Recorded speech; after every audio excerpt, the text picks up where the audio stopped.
It would seem that all cities, even small towns, have their own ghost stories and urban legends. Living in Devine, Texas for 5 years, I always heard about the salt and pepper lady of the Devine projects. Friends would speak of their experiences with this very strange and disturbing specter. If you grew up in the Devine projects, your parents wouldn't allow you to be outside whatsoever after dark, which was less due to the gangs and drug problem, and more out of fear of the salt and pepper lady. There were the usual problems as with every low-income residential slum. Gangs, drugs, domestic violence, pedophiles. It wasn't the worst of all the projects, but crime was still present. Local police were there often for the usual reasons you would expect from a housing project. Raids, domestic violence calls, even the occasional murder. Somewhere in the ballpark of about 30 years ago, there lived an elderly resident of the Devine projects known simply as Mona. She was a bitter, nasty, mentally unstable, and disturbed lady. Most of all, she was lonely. Nobody could ever recall family or friends ever stopping by to visit her, so it was assumed that she was all alone in this world. She would yell at the children who played too close to her window and front yard. She would run them off, sometimes saying things about their parents burning in hell and about being sinners. Mona was notorious for walking outside nude when the mood struck her. Sometimes she would approach the young men hanging out and proposition them. Usually they ran her off or scattered away from her, avoiding her altogether.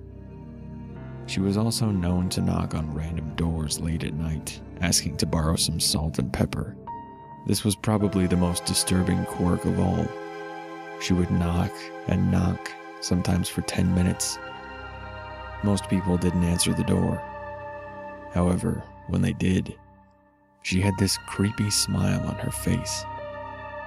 Her teeth showing, long, stringy gray hair, wrinkled skin, big blue eyes. She looked like something out of a nightmare. If you wanted her to go away, you had to give her some salt and pepper. Then she left you alone.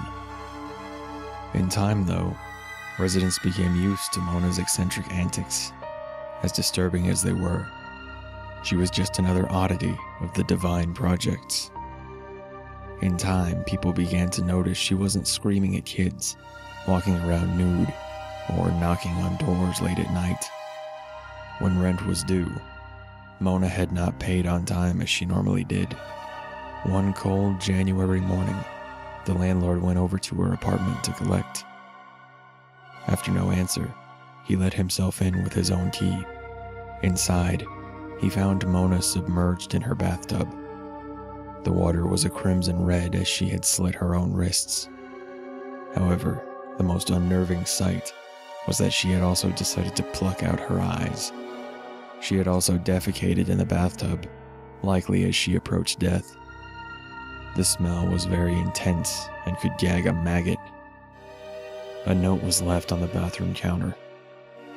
"I am sick of this world and all of the filth, lies, deceit, and sinners in it. This place needs to be punished. All I ever wanted here was a friend. You were all just too good to talk to me. You should all burn for it. I'm leaving this world to join my son Hank and husband Jim in the afterlife. First, there are some things I need to tend to beforehand. You're all scum and not fit to eat my shit. I'll be seeing you all soon. Ramona Osterberg." When the coroner removed Mona, the populace of the projects curiously gathered outside. The general mood that day was one of relief. "Ding Dong, the Witch is Dead" was to be sung by bratty children throughout the projects over the next few days. After about a week, the strange happenings began. People began to report a woman knocking on their doors late at night, asking for salt and pepper. Mona was also said to be spotted walking around nude in the complex in the wee hours. Some even said she was seen walking through apartments in the same state as when she expired, eye sockets empty where her big blue eyes once stared from. Being that the projects were mostly occupied by poor, superstitious Mexican families, a growing concern and fear caused a meeting. They had all agreed to bring in a curandera, a Mexican folk healer who also deals with the paranormal world, to come in and cleanse the housing projects, and to rid them of Mona once and for all. After the blessing and ritual cleansing, the curandera claimed that Mona was no longer a problem. She had passed on to the next life to join her loved ones. This didn't hold her at bay for long. Another few days had passed. People were beginning to have horrible nightmares. Everyone from children, adults, even gangbangers. She was seen more often walking around the complex and in people's apartments. Often she would knock on their doors in the wee hours, asking for salt and pepper. Usually nobody answered the door.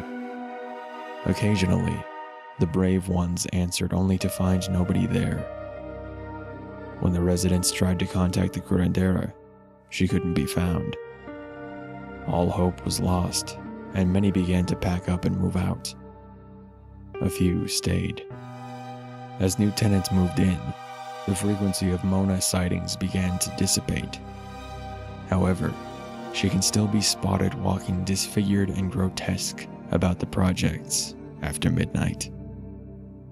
She still knocks on the doors once in a while asking for salt and pepper, and she can still be seen, albeit rarely, inside apartments and walking around with empty eye sockets. She still appears in the nightmares of frightened children and anyone who lives the wrong kind of life, a life Mona would disapprove of. She is meant now as a warning.